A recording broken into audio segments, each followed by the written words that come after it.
terjadi akumulasi bahan organik secara perlahan selama ribuan tahun. Karena kondisi ini, rawa gambut selalu tergenang dan kurang oksigen, sehingga proses penguraian bahan organiknya menjadi lambat, menghasilkan tanah gambut yang cenderung miskin hara, terutama nitrogen, serta bersifat asam. Kekurangan nitrogen ini membatasi ketersediaan unsur penting bagi tanaman, mengingat nitrogen sangat diperlukan dalam pembentukan protein, enzim, dan komponen sel lainnya. Dengan keterbatasan tersebut, terdapat tanaman legum, terutama legum pohon gambut, yang memiliki keunggulan adaptif melalui hubungan simbiotik dengan bakteri pengganti nitrogen. Dalam simbiosis ini, bakteri mengonversi nitrogen menjadi bentuk nitrogen yang dapat diserap tanaman, misalnya amonia. Sedangkan tanaman membedakan senyawa organik sebagai sumber energi untuk bakteri. Hubungan ini bukan sekedar adaptasi, melainkan hasil koevolusi yang panjang. Rhizobia dan legum telah saling seleksi dan menyesuaikan diri, sehingga menghasilkan mekanisme komunikasi molekuler yang sangat spesifik. Misalnya melalui pertukaran sinyal kimia yang memungkinkan terbentuknya pindah akar. Koevolusi ini memperlihatkan bahwa simbiosis legum rhizobia merupakan bentuk kemitraan ekologis yang stabil, mendukung ketahanan tanaman, dan memperkaya kesuburan lahan gambut. Di Indonesia, sistem rawa gambut banyak dijumpai di daerah Sumatera dan Kalimantan. Lahan ini umumnya miskin hara, bersifat asam dengan pH 3-5, tergenang air, dan memiliki kandungan bahan organik yang tinggi. Proses dekomposisi bahan organik berjalan sangat lambat akibat kondisi anaerob, sehingga ketersediaan nitrogen dan unsur hara lain sangat rendah. Kondisi ini membuat tanah gambut sulit mendukung pertumbuhan tanaman pangan maupun tanaman hutan tanpa adanya adaptasi khusus. Namun, beberapa legum lokal seperti Asinomen indica mampu hidup karena menjalin simbiosis dengan bakteri Bradyrhizobium yang hidup di akar dan berfungsi mengikat nitrogen dari udara menjadi amonia yang bermanfaat bagi tanaman. Sebagai imbalannya, tanaman menyediakan karbohidrat hasil fotosintesis untuk energi bakteri. Sebuah penelitian di rawa gambut Kalimantan menunjukkan bahwa simbiosis legum rhizobia berperan penting dalam memperbaiki kualitas tanah, sekaligus menjaga fungsi ekologis lahan gambut yang rentan terhadap degradasi.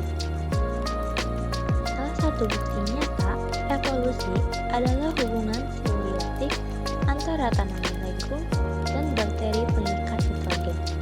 Tanaman legum membentuk struktur khusus pada akarnya yang disebut nodul, tempat bakteri hidup dan bekerja. Bakteri seperti Rhizobium telah mengalami evolusi genetik yang memungkinkan mereka melakukan fiksasi nitrogen. Berkat gen NIP dan NOD, gen ini juga membantu bakteri merespons sinyal kimia dari tanaman legum. Dalam proses ini, gas nitrogen dari udara diubah menjadi amonium, bentuk nitrogen yang bisa diserap oleh tanaman.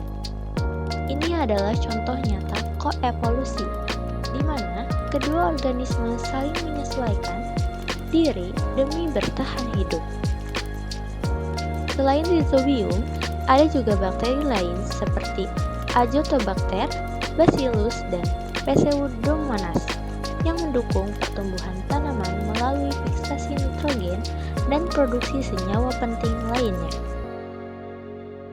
Penelitian terbaru menunjukkan bahwa penambahan Rhizobium pada tanaman edamame yang ditanam di tanah gambut dapat mempercepat pertumbuhan dan peningkatan hasil panen secara signifikan.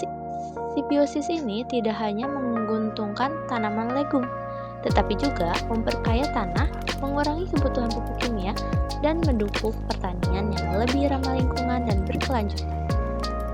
Hubungan simbiosis antara tanaman dan bakteri pengikat nitrogen menurut Kurtz et al. 2024 diketahui melalui dua inovasi genetik utama yang muncul 110 juta tahun yang lalu.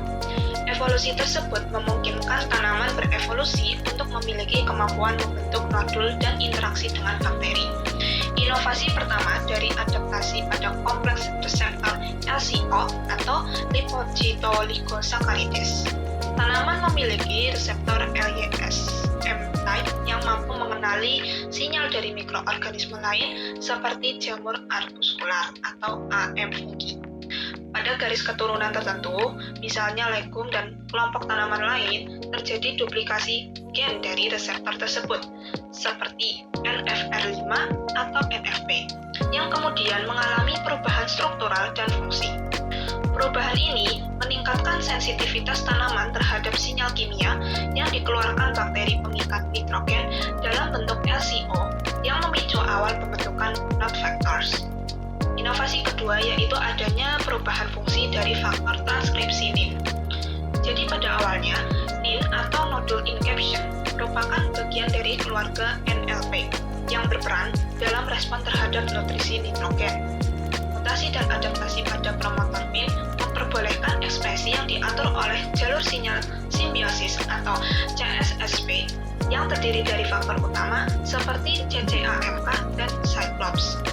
NIN diubah menjadi faktor yang aktif secara konstitutif yang berarti tanpa tergantung kadar nitrat dan terlibat langsung dalam pengaturan gen yang diperlukan untuk pembentukan nodul. Nah, bisa kita lihat terdapat gambar yang menunjukkan pohon filogenetik evolusi reseptor dari LCO atau lipocytolicosaccharides pada tumbuhan, khususnya yang berhubungan dengan simbiosis mycorrhiza arbuscula atau AM dan nodulasi pada tanaman lain. Kita lihat di atas pohon ada ancestral AM symbiosis, di mana ini merupakan leluhur tumbuhan darat yang sudah memiliki reseptor LCO yang berfungsi dalam simbiosis mycorrhiza arbuscula atau yang disingkat dengan AM. Nah, contoh reseptornya ada OSNFR5, OSRLK2, OSMYR1, di mana ketiga reseptor tersebut berasal dari tanaman padi. Kemudian ada PHLYK10 dari petunia dan SILYK10 dari tomat. Jadi, gen-gen tersebut itu sudah ada sebelum munculnya kemampuan nodulasi. Kemudian, ada peristiwa duplikasi yang ditandai dengan bintang merah, di mana ini menunjukkan bahwa nenek moyang tumbuhan itu bisa membentuk nodul, atau yang nantinya akan membentuk flat nitrogen fixin, sehingga ada duplikasi gen reseptor LCO. Dari hasil duplikasi ini, salah satu salinannya akan berkembang menjadi reseptor khusus untuk nodulasi atau nodulation specific LCO receptor. Kemudian, dari peristiwa duplikasi tersebut akan terbentuk percabangan flat, di mana gen tersebut mengalami evolusi di berbagai kelompok tanaman. Seperti yang kita lihat di gambar itu ada Cucurbitales, labu-labuan, kemudian Rosales, itu contohnya Parasponia, di mana Parasponia ini unik karena bisa nodulasi meski bukan legum. Kemudian ada Fabales, legum misalkan Lotus medicago, kemudian ada Vagales, contohnya alder, di mana tanaman alder itu nodulasinya dengan Frankia, bukan LCO. Kemudian ada beberapa kelompok tanaman yang mengalami kehilangan gen atau X-loss yang ditandai dengan tanda silang merah, di mana beberapa kasus salinan gen tertentu hilang. Pada sebagian Fabales atau legum terjadi kehilangan gen paralog terdekat. Kemudian Vagales juga ada yang kehilangan gen NFR5 atau NFP homolog. Dan hal ini menjelaskan kenapa variasi mekanisme nodulasi pada tumbuhan itu berbeda-beda. Kemudian ada nodulasi spesifik LCO reseptor yang ada di kanan bawah, di mana dari hasil duplikasi, salah satu salinan gen berevolusi menjadi reseptor yang khusus mendeteksi sinyal nodulasi dari bakteri pengikat nitrogen. Contohnya ada LCNFR5 atau Lotus japonicus, MTNFP, yaitu Medicago truncatula, dan juga ada Parasponia, juga ada PAN-NFP2 yang berperan dalam nodulasi. Simbiosis antara legum rawa dengan bakteri pengikat nitrogen seperti Rhizobium merupakan hasil koevolusi yang memungkinkan tanaman bertahan pada lahan gambut yang miskin hara, asam, dan anaerob. Proses ini diawali pertukaran sinyal kimia berupa flavonoid dan node factor yang memicu pembentukan bintil akar.